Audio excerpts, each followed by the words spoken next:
కారణం ఏంటి? మోసం చేయటమా? కోపానికి కారణం ఏంటి? పాపం అంటారు. Okay, very good. ఇంకా కోపానికి కారణం ఏంటి? ఆన్లైన్ లో వాళ్ళు కూడా చెప్పొచ్చు. ఈయన కోపానికి కారణం ఏంటి? పాపం అన్నారు ఇక్కడ.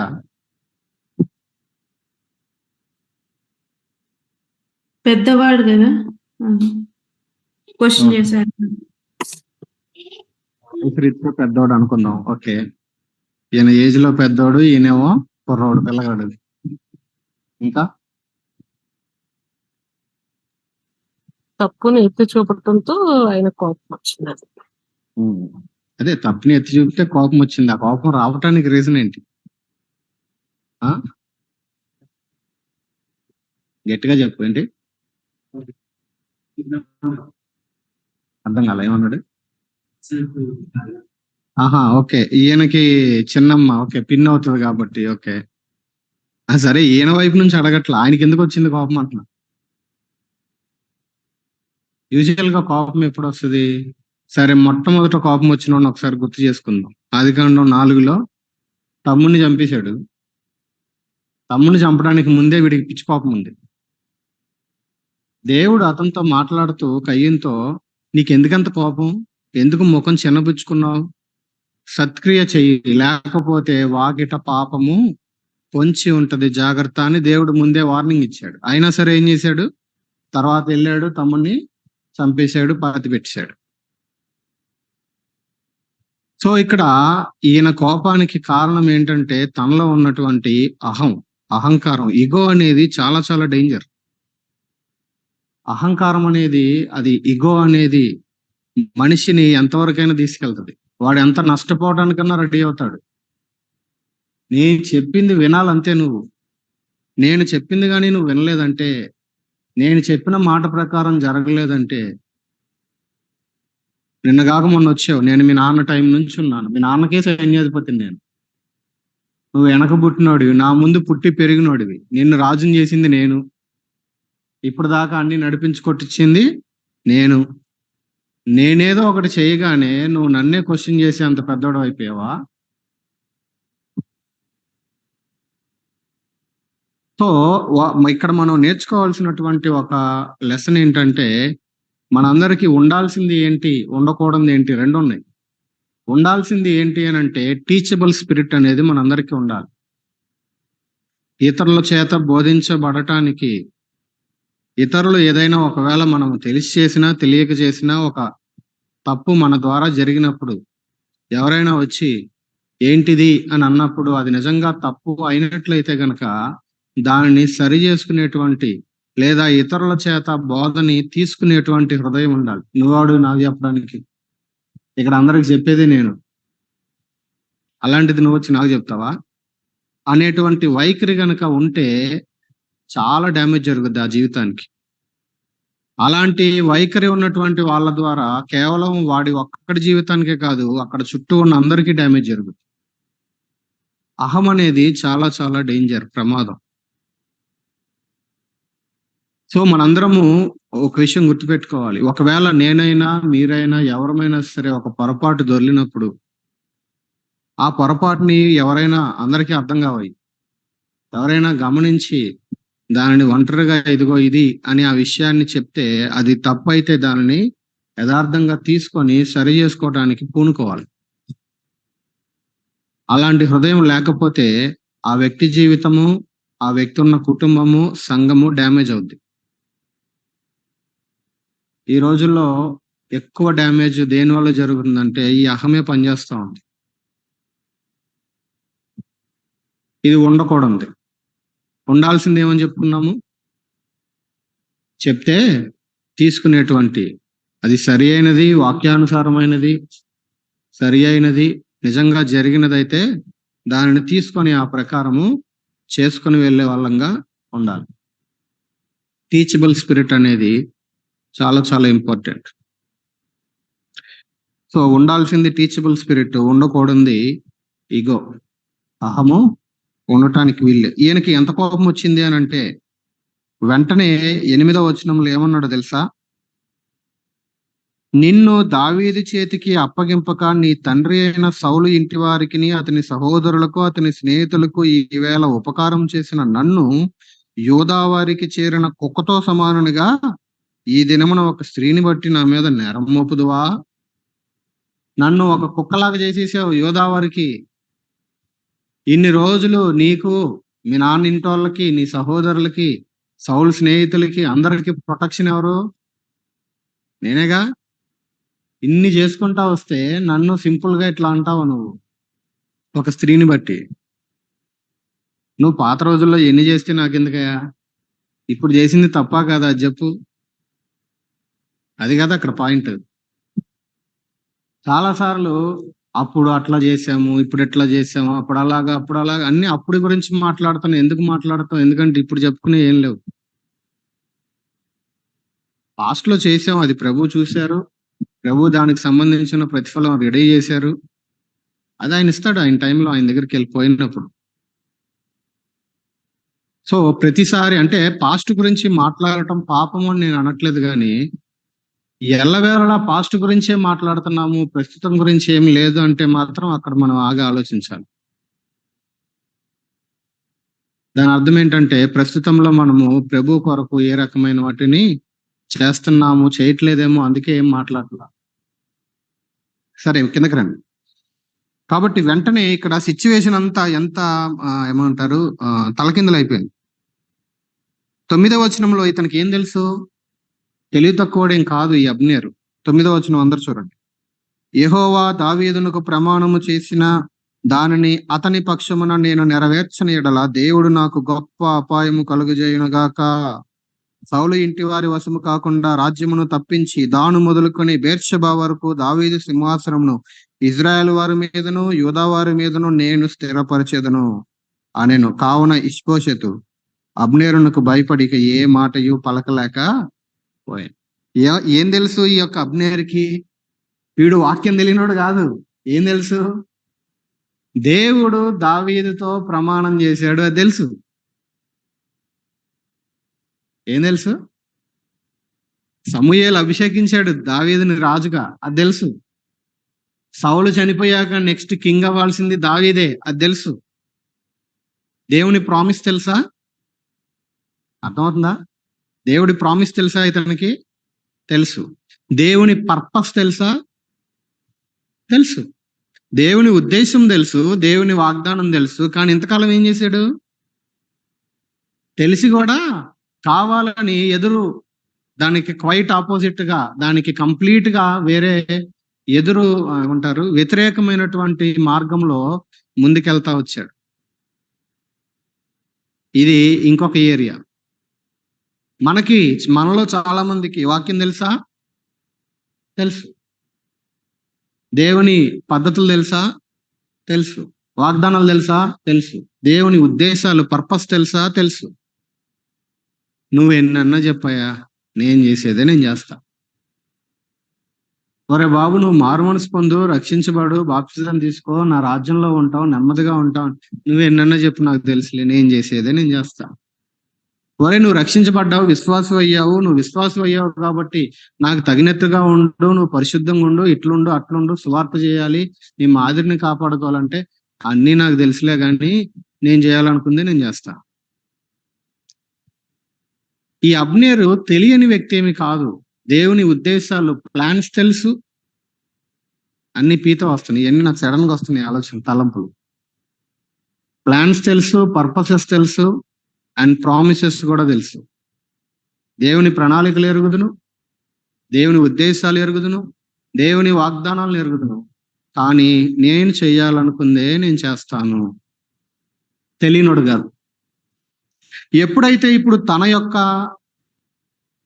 ఈ యొక్క తప్పుని క్వశ్చన్ చేశాడో, ఇప్పుడు ఏమంటున్నాడు? దాను మొదలుకొని బేర్షెబా వరకు, అంటే మన భారతదేశంలో లెక్కలో చెప్పాలంటే కాశ్మీర్ నుండి కన్యాకుమారి వరకు అంటారు కదా, పైనుంచి కింద వరకు. ఆ రకంగా ఇక ఈ దాను మొదలుకొని బేర్షెబా వరకు ఈ మొత్తాన్ని కూడా ఏం చేస్తాను? దావీదు చేతికి అప్పగించేస్తాను. ఆ విధంగా చేయకపోతే యెహోవా నాకు గొప్ప అపాయం కలుగజేయును గాక అంటున్నాడు. మళ్ళీ ఇది చూడండి అసలు. మరి ఇంతకాలం చేసింది ఏంటి నువ్వు? ఆ విధంగా అప్పగించకుండా అసలు అడ్డుపడింది, ఈ యొక్క ఇష్బోషెతుని రాజుగా చేసింది, ఇప్పుడు దాకా ఆ కుటుంబాలతో ఫైట్ చేసుకుంటా ఇన్ని సంవత్సరాలు చేసుకుంటూ వచ్చింది అన్ని నువ్వేగా. మళ్ళీ ఇప్పుడేమంటున్నాడు? ఆ విధంగా నేను దావీదుకి రాజ్యాన్ని దాని నుంచి బెయేర్షెబా వరకు అప్పగించకపోయినట్లయితే దేవుడు నాకు గొప్ప అపాయం కలుగజేయను గాక అంటున్నాడు. చాలా వింతగా ఉంది ఇది. అసలు ఇంతవరకు ఆటంకం నువ్వే కదా నాయనా, ఇంతవరకు ఆపింది నువ్వే, యుద్ధం చేసింది నువ్వే, వాడిని రాజుగా చేసింది నువ్వే, అన్ని బాగా ఉన్నప్పుడు బానే ఉంది. ఎప్పుడైతే నీది ఒక తప్పుని వాడు వేలెత్తి చూపించాడో ఇప్పుడు మొత్తం పరిస్థితి మొత్తం రివర్స్ అయిపోయింది.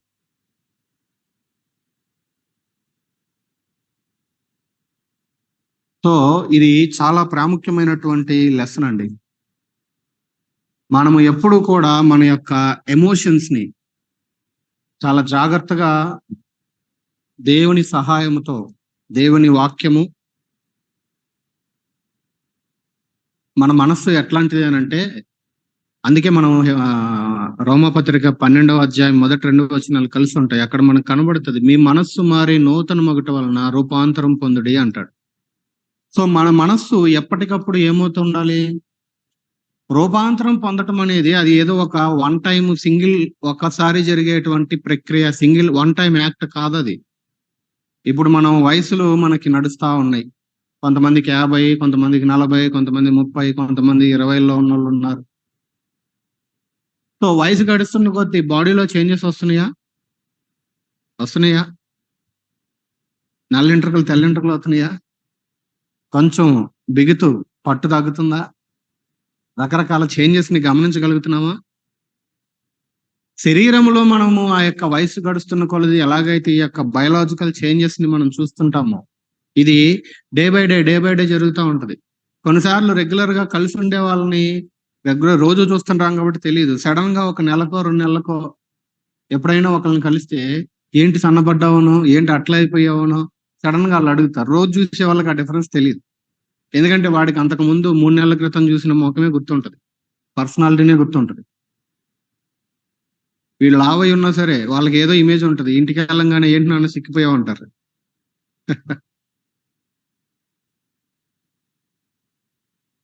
సో మనస్సు మారి నూతనమయ్యి రూపాంతర పొందటము అనేది అది రెగ్యులర్ బేసిస్ లో జరగాల్సింది. ఎలాగైతే బయలాజికల్ గా శరీరంలో మార్పులు జరుగుతా ఉన్నాయో, అదే రీతిగా ఈ రూపాంతర పొందటం అనేది కూడా ఎప్పటికప్పుడు డే బై డే ఎవ్రీడే జరగాల్సిన ప్రక్రియ. ఇది వన్ టైం యాక్ట్ కాదు, వన్ టైం యాక్ట్ కాదు.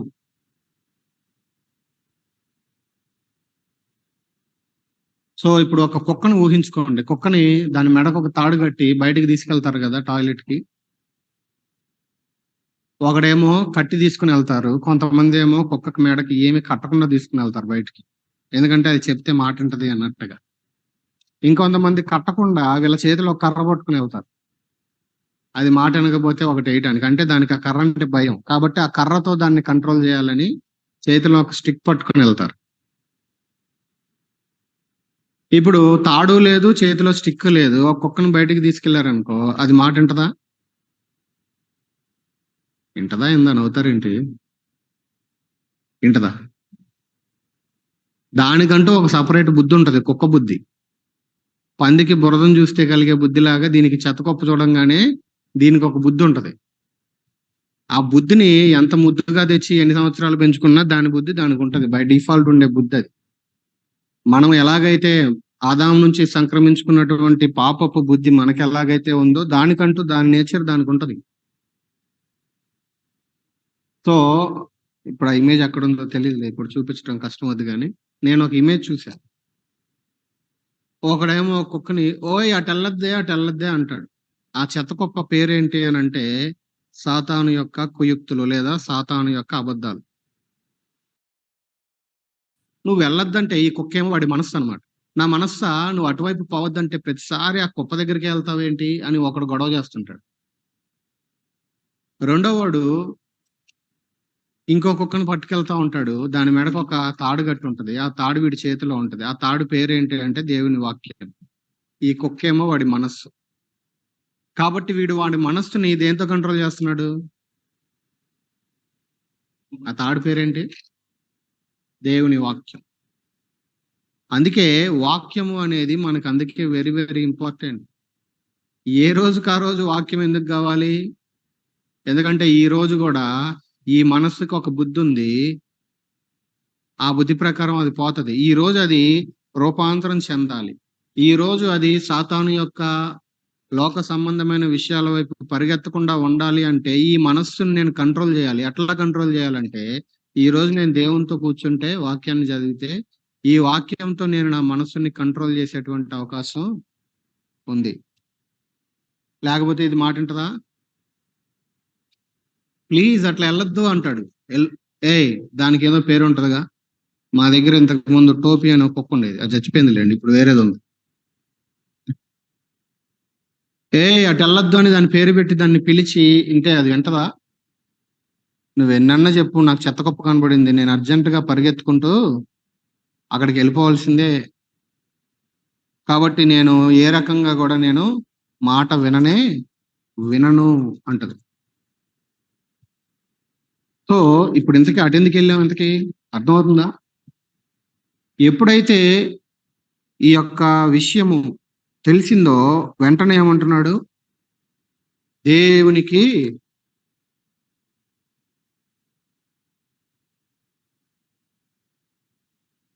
సో ఇంతకీ ఇక్కడ ఇంకొకటి కూడా నేర్చుకోవాలి. 11 దగ్గర ఆపేద్దాం, మనకు టైం సరిపోదు.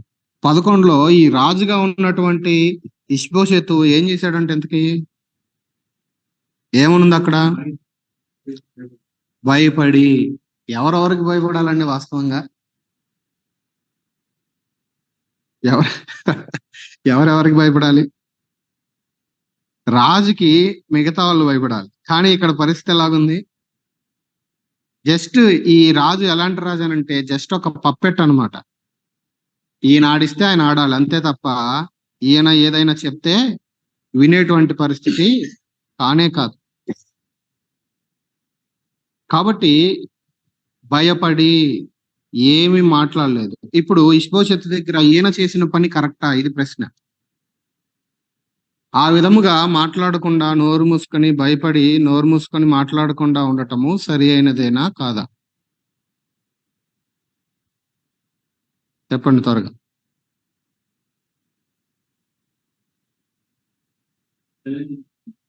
సరైంది కాదు. అంటే ఒక విషయం ఉన్నప్పుడు ఆ విషయము తప్పు అని అన్నప్పుడు అట్నుంచి వస్తాయి, అట్నుంచి జరుగుతాయి.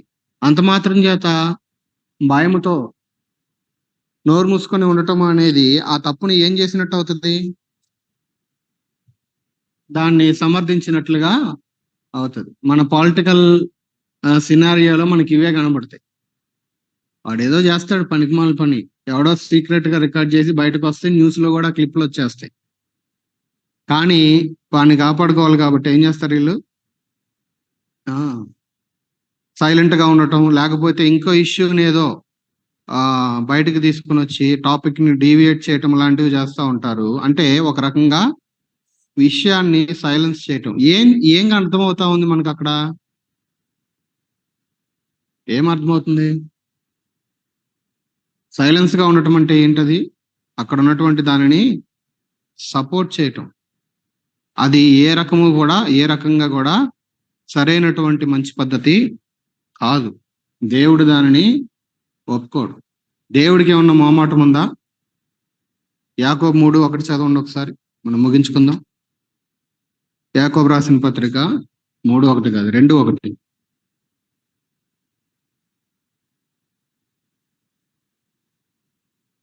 2:1 చదవండి.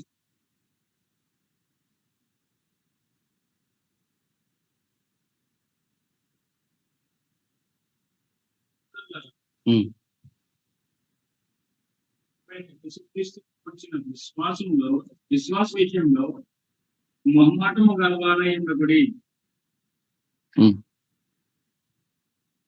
చూసారా? విశ్వాస విషయంలో ఏముండద్దు. మనందరికి బై డిఫాల్ట్ ఇండియన్స్ కి ఏముంటది? మొహమాటం ఉంటుంది. అవునా? కొంచెం వేసుకోండి అంటే చాలు. వాళ్ళు ఎలాగో రెండోసారి అడుగుతారు, మూడోసారి అడుగుతారు, మళ్ళీ వేస్తారని నీకు తెలుసు. కాబట్టి ఏమంటాడు వేసేటప్పుడు? చాలు అండి. మా పాస్టర్ గారు బెంగళూరులో ఉన్న ఆ, ప్రభాకరన్ అంకుల్ గారు 2015 మన కుక్కట్పల్లి యానివర్సరీకి వచ్చారు. ఆయన ఒకసారి యుఎస్ వెళ్తే వాళ్ళ వైఫ్ ఆవిడ హాస్పిటల్లో డాక్టర్ అన్నమాట, పీడియాట్రిషియన్. ఆంటీ గారి కోసం వెళ్తే అక్కడ హెడ్ నర్స్ అప్పుడు బాగా స్నో పడుతున్న టైం ఏదో ఆఫర్ చేసిందంట ఫుడ్. నో థ్యాంక్స్ అన్నాడంట. అంతే, రెండోసారి అడగకుండా వెళ్ళిపోయిందంట. ఆ రోజు మళ్ళీ బయటకు వచ్చి బయలుదేరాక ఎక్కడ ఫుడ్ దొరకలేదంట నైట్ ఆయనకి. ఒకసారి వాక్యం చెప్తూ ఆ ఎగ్జాంపుల్ ని జ్ఞాపకం చేస్తూ, మన ఇండియన్స్ మోమాటం వాళ్ళకి ఏముంటది, ఒక్కసారి చెప్తే చాలు, మనలాగా రెండోసారి మూడోసారి అడిగేదేం లే. ఒకసారి నో చెప్పగానే ఆమె చక్కగా వెళ్ళిపోయి ఆమె పని ఆమె చేసుకుంది. ఈయనకి ఆ రోజు తిండి దొరకల.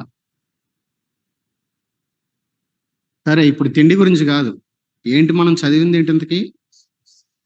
గట్టిగా చదవండి. మీ విశ్వాస విషయంలో ఏముండకూడదు మనకి? మోమాటము గలవారై ఉండకుడి. చివరి దినాలలో, అంతిమ దినాలలోనికి వచ్చాము అని మాట్లాడుకుంటున్న మనము, ఒక డేంజర్ ఏం జరుగుతుందంటే ఈ దినాలలో విశ్వాస విషయంలో మొహమాటాలు వచ్చేసి, ఎందుకులే వాళ్ళని బాధ పెట్టడం, తప్పని చెప్పకుండా నోరు మూసుకుని ఉంటే బాగుండు కదా, ఈడు చేసినట్టు ఇప్పుడు ఈ రాజు చేసినట్టు. అది ఏంటింతకి సమర్థిస్తున్నాం మనం. ఆ రకమైనటువంటిది మనం చేయటానికి వీల్లేదు. ఎందుకు ఈ పని చేశాడు అంటే ఈ మనిషి భయపడి, ఆ మాట కూడా చూడండి, తెలియని వ్యక్తి ఏం కాదు, ఇతనికి కూడా తెలుసు కాబట్టి క్వశ్చన్ చేశాడు ముందు, ఏంటి నువ్వు చేసిన పని తప్పు కదా అని. ఈయన గట్టిగా మాట్లాడేసరికి భయపడి. ఈ రోజుల్లో కూడా రకరకాల భయాలు, ఆఫీస్లో కొన్ని కారణాలను బట్టి ఉంటదో ఊడిపోద్ది అనే భయం కావచ్చు,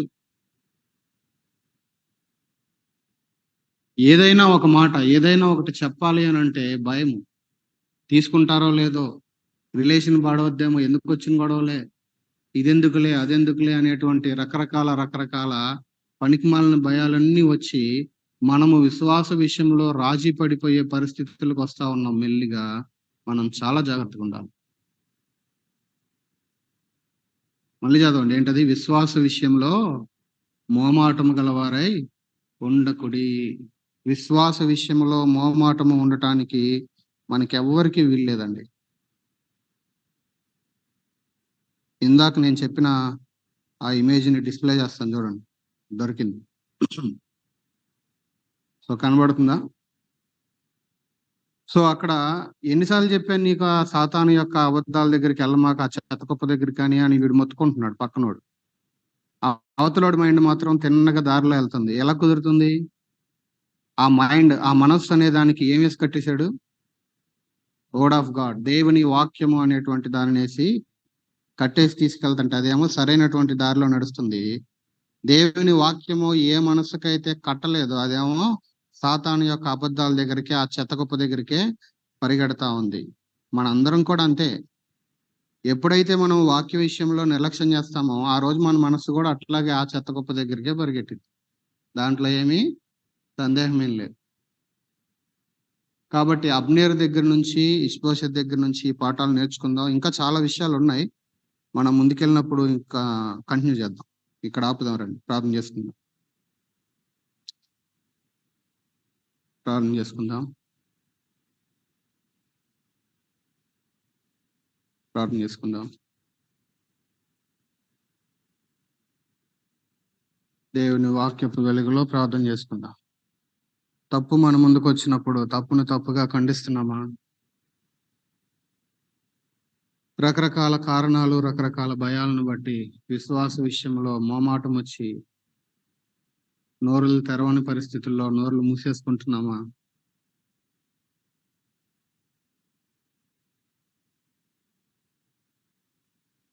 మన జీవితాల్లో దేవుని ప్రణాళికలు, దేవుని ఉద్దేశాలు, దేవుని వాగ్దానాలు అన్ని తెలిసి కూడా దానికి వ్యతిరేకంగా వెళ్తున్నామా? అబ్నేర్కి అన్ని తెలుసు.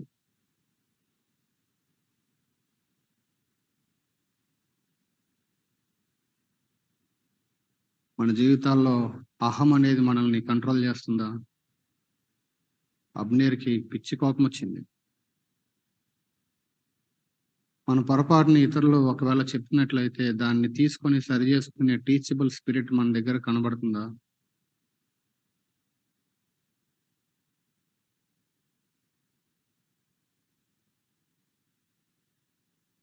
ప్రార్థన చేసుకుందాం. వీరిని వాక్యంతో చేద్దాం. రేపటి ఆరాధన కొరకు ప్రార్థన చేద్దాం. అదేవిధంగా మరికొన్ని కుటుంబాలు, ఇందాక చేయని కుటుంబాల కొరకు మనం ప్రార్థన చేద్దాం. రండి, మరొకరు ప్రార్థన చేయండి. ఈ సమయంలో వేణు సునంద కుటుంబం కోసం ప్రార్థన చేద్దాం. అలాగే సురేష్, సునీత, వాలి ఆంటీ ఆ కుటుంబం కోసం ప్రార్థన చేద్దాం. వేణు కుటుంబంలో నయోమి ఆంటీ, తర్వాత మంగమ్మ ఆంటీ, చందు, శిల్ప కుటుంబం కోసం, చందు ఆత్మీయంగా సరిచేయబడటానికి, శిల్ప యొక్క రక్షణ కొరకు, తర్వాత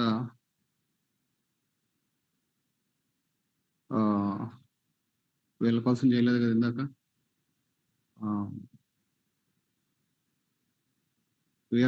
వీరమణి ఆ కుటుంబం కోసం, సురేష్ గారి రక్షణ ఆ కుటుంబం కోసం, సౌందర్య కుటుంబం, తర్వాత రాజేశ్వరి ఆమె ఊపిరితిత్తుల సమస్య,